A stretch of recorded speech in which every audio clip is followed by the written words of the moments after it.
Good morning. We're going to be working with graphite for this project. So we're going to be starting it out with experimenting with the different types of pencils, finding out the differences between them, what you like, what you don't like, what works best for you, and trying something new. So what we're going to do is we're going to start in our sketchbooks, and you can see here in front of me I've got all the different pencil assortments. They're going from 6H all the way up to the ebony pencil. H is hard, so these are going to be your lighter pencils, meaning the more pressure you put on them, the harder that lead is, so they're not going to be as dark. And going all the way up here, they switch to Bs. Your typical standard pencil is a 2B, so that's what we're kind of most used to. And they go all the way up to ebony, which is going to be the darkest pencil. So yeah, we're going to experiment with some different pencil types to get started. And you're going to do that today first by drawing 3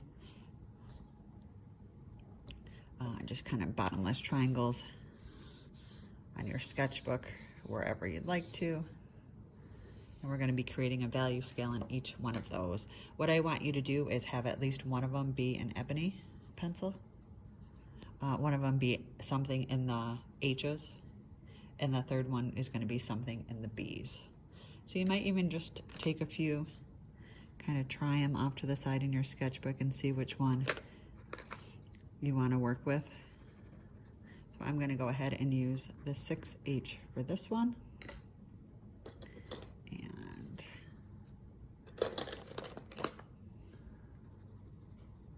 I think I will use a 2B here. And then the last one is going to be our ebony pencil. And what I want you to do in each triangle is create a value scale going from dark to light. We've been working a lot with color pencil and blending, so we're going to take that knowledge and transfer that on here.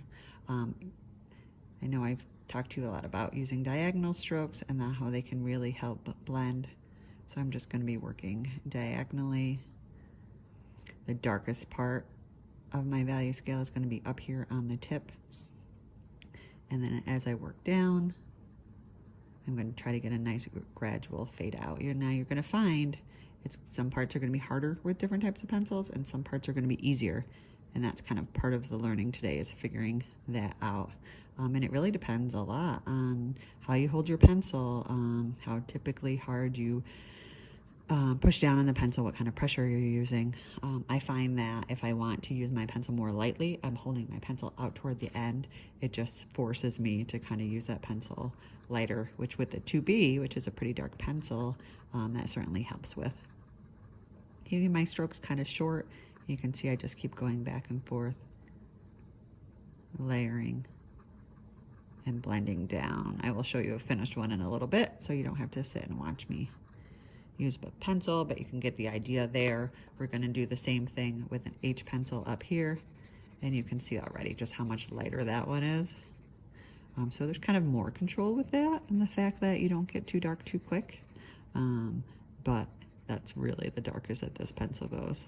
So it can just kind of good to know what those differences in pencils are, what those letters and numbers mean there on the end.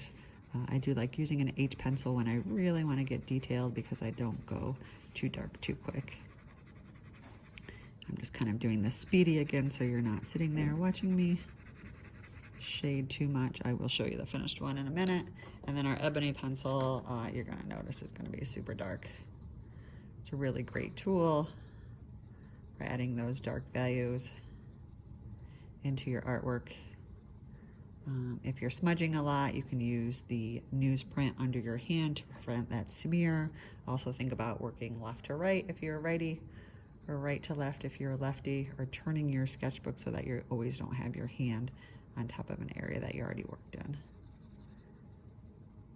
I'm just continually switching the directions that I'm shading. It just helps it fade out. It helps camouflage those pencil strokes so you get a smoother look. And